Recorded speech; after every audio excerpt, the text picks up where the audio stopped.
Hello बच्चा party. I hope आप सभी अच्छे होंगे और आपकी पढ़ाई भी अच्छी चल रही होगी। ओके, तो आज का जो टॉपिक है अपना वो है वेक्टर अलजेब्रा। ठीक है, तो वेक्टर का मतलब आप जानते हैं, अलजेब्रा। अब एक अलजेब्रा एक मैथ होता है। जो अलजेब्रा मैथ का पढ़ते हैं या आपने किसी को कहते हुए सुना होगा कि मैं तो अलजेब्रा मैथ पढ़ रहा हूँ, राइट। तो अलजेब्रा मैथ का मतलब क्या होता है, जो हम 6 to 10th जो क्लास के अंदर जो मैथ पढ़ते हैं उसको क्या बोला जाता है बेटा, अलजेब्रा बोला जाता है। क्लियर है। तो अलजेब्रा के अंदर उस मैथ में हम 6 to 10th में क्या सीखते हैं, उसमें सीखते हैं हम ऐड करना। क्या सीखते हैं, ऐड करना सीखते हैं, ऐड करना सीखते हैं, सब्सट्रैक्शन करना सीखते हैं और क्या सीखते हैं, मल्टीप्लाई। क्या सीखते हैं बेटा, मल्टीप्लिकेशन करना सीखते हैं। ठीक ठीक, ओके। और डिवाइड करना भी सीखते हैं। क्लियर है।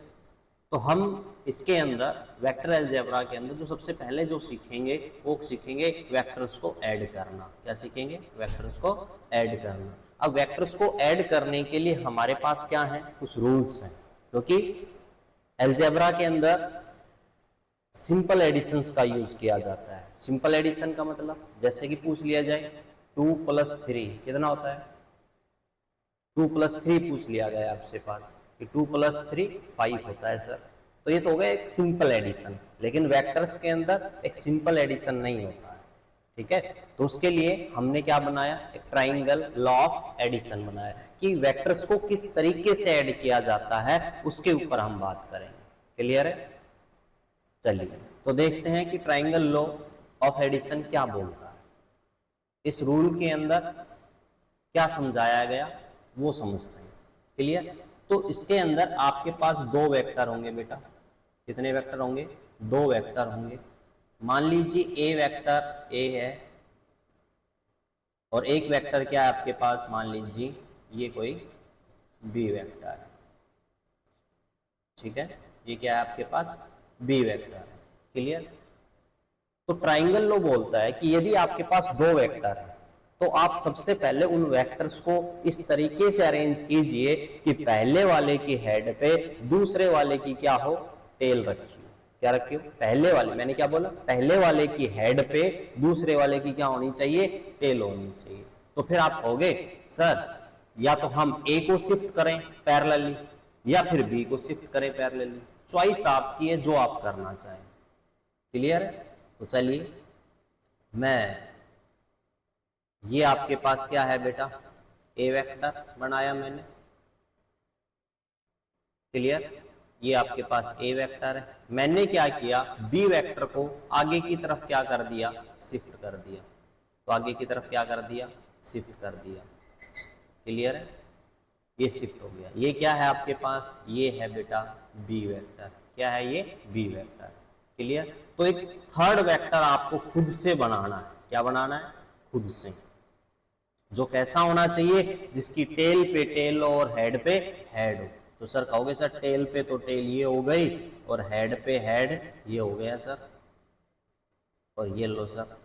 तो सर जो थर्ड वेक्टर, जो बेटा आपने जो थर्ड वेक्टर बनाया जिसकी टेल पे टेल और हेड पे हेड मैच हो रहा है वो कहलाएगा आपका क्या, रिजल्टेंट। क्या कहलाएगा, रिजल्टेंट वेक्टर कहलाएगा। इस रिजल्टेंट वेक्टर का मतलब है A vector plus B vector. क्या मतलब है इसका, A vector plus B vector. Clear है।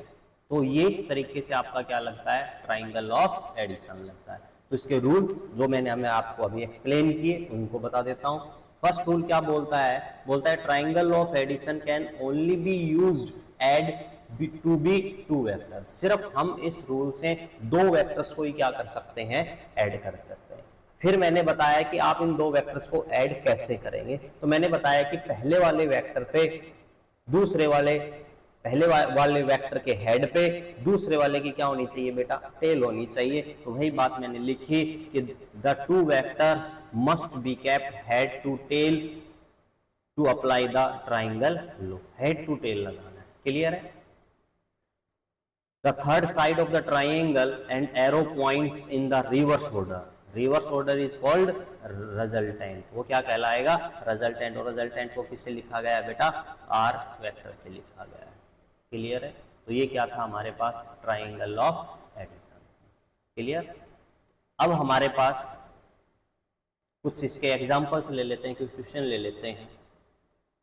क्लियर है? तो मान लीजिए आपके पास एक वेक्टर मैंने दिया आपको कि ये अपने पास क्या है? एक वेक्टर है, ए वेक्टर है, और ये आपके पास क्या है बेटा? ये कोई बी वेक्टर, और बोल दिया find the resultant and apply the triangle law. Triangle law को अप्लाई कीजिए और रिजल्टेंट बताइए इनका कैसे बनेगा।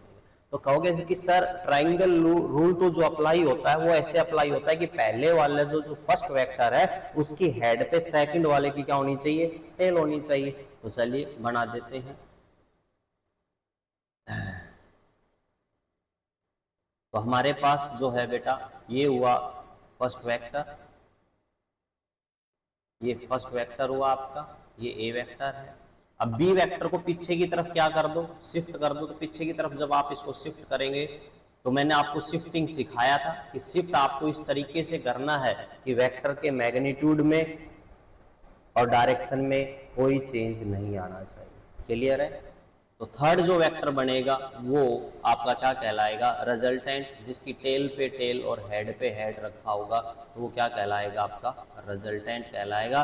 This is the resultant vector. R equal to क्या आ गया बेटा?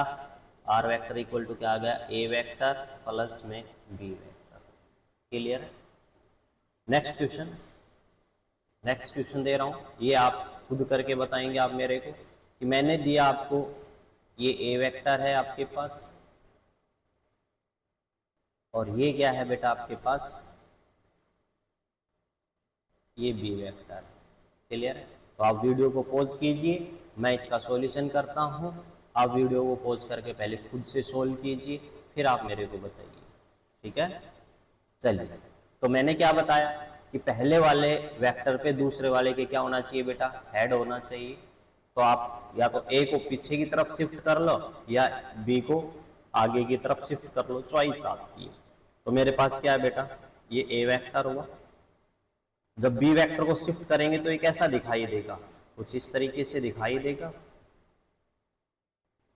है ना, without change of direction and magnitude. ये मान लिया कि क्या है मेरा? B vector. मैंने क्या किया? इसको उठा करके शिफ्ट कर दिया।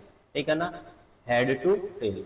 क्लियर? अब थर्ड जो वेक्टर मिलेगा, थर्ड वेक्टर कैसे बनेगा? सर टेल पे टेल और हेड पे हेड। सर आपने तो बताया था कि जो टेल पे टेल और हेड पे हेड होगी तो वो तो क्या रहेगा? आपका रिजल्टेंट वेक्टर रहेगा।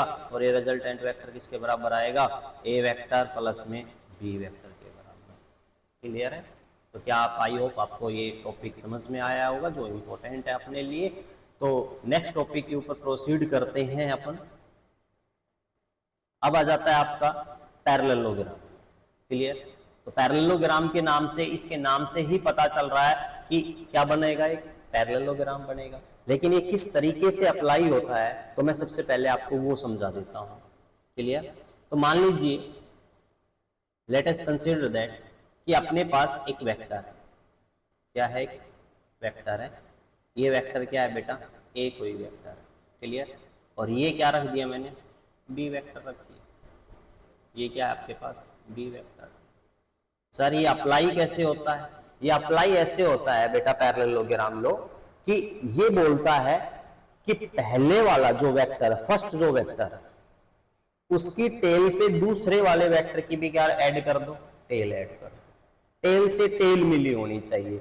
जब आप टेल से टेल मिलाओगे तो बी वेक्टर जो आपको दिख रहा है इसको क्या करना पड़ेगा? हमें शिफ्ट करना पड़ेगा। बी वेक्टर को पीछे की तरफ शिफ्ट कर दो या फिर ए वेक्टर को आगे की तरफ शिफ्ट कर दो, चॉइस आपकी है, जैसा आप करना चाहिए। तो मैं कर देता हूं, पहले वाले वेक्टर को एज इट इज बना दिया। ये लो सर,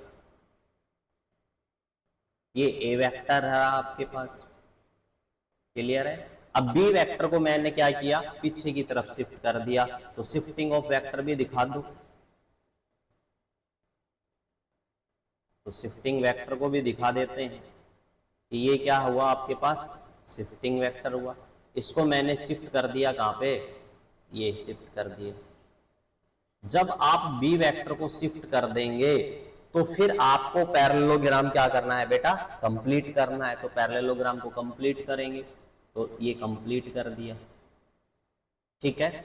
अब जो इनकी कॉमन टेल है, ए वेक्टर की और बी वेक्टर की जो कॉमन टेल, तो कॉमन टेल आपको कहां दिखाई दे रही है सर, कॉमन टेल तो ये रही। तो यहां से क्या निकालना है आपको, एक थर्ड वेक्टर निकालना है, और ये थर्ड वेक्टर ही क्या कहलाएगा, आपका रिजल्टेंट कहलाएगा। जब आप देखेंगे इसको तो टेल पे टेल और हेड पे क्या है, head. This is the resultant vector, R vector equal to A vector plus B vector. Clear है, तो ये क्या है आपका रिजल्टेंट। क्लियर, तो आई होप आपको समझ में आया होगा कि इसके रूल्स देख लेते हैं जो मैंने आपको अभी एक्सप्लेन किया। Connect the vector tail to tail, दोनों वेक्टर्स कैसे कनेक्ट होने चाहिए, टेल टू टेल कनेक्ट होने चाहिए। कंप्लीट द पैरेललोग्राम लो, पैरेललोग्राम, तो आपको पैरेललोग्राम क्या करना पड़ेगा, कंप्लीट करना पड़ेगा। थर्ड रूल क्या है, from the common tail draw the diagram of the parallelogram, this diagonal is the resultant. यही जो आपने जो डायगोनल बनाया पैरेललोग्राम का, यही क्या कहलाता है आपका रिजल्टेंट। तो रिजल्टेंट की जो वैल्यू आ गई आपके पास, वो आ गई A vector plus B vector. Clear है कि नहीं, कोई दिक्कत किसी बच्चे को, ठीक है। आप इसको ऐसे नहीं लिख सकते हैं कि R equal to A plus B, आप ऐसे नहीं लिख सकते। मैंने ऊपर क्या लगा रखे हैं बेटा, वेक्टर लगा सकते हैं, लगा रखे हैं। तो अगले वीडियो के अंदर, नेक्स्ट वीडियो लेक्चर के अंदर हम सीखेंगे कि इस R vector equal to A vector plus B vector का इसका फॉर्मूला क्या आता है, ठीक है। तो रिजल्टेंट का फॉर्मूला क्या बन के आता है, जो आपको कंप्लीट प्लस 1 और 2 के अंदर, मतलब फिजिक्स का सबसे इंपॉर्टेंट फॉर्मूला है, तो वो आप यहाँ पे पढ़ेंगे, ठीक है। तो वो हम एनालिटिकल मेथड देखेंगे नेक्स्ट क्लास में पैरेललोग्राम का, ठीक है। तो ये जो लिखा आपने R equal to A plus B, ये लिखना गलत होगा, ठीक है, बिकॉज की ये मैग्नीट्यूड वैल्यू, ठीक है। तो आप ऐसे नहीं लिख सकते हैं। तो आई होप आपको समझ में आया होगा। यदि फिर भी आपका किसी प्रकार का आपके माइंड में डाउट रहता है तो आप कमेंट करके पूछ सकते हैं, ठीक है। मेहनत करते रहिए बेटा, क्योंकि 2026 के अंदर अपने को रिजल्ट निकालना, ठीक है। तो thank you so much. Video को लाइक कीजिए, सब्सक्राइब कीजिए। जो नया स्टूडेंट है वो भी अपने इस चैनल को सब्सक्राइब कर ले, ठीक है, और साथ साथ स्टडी करते रहें। तो थैंक यू सो मच।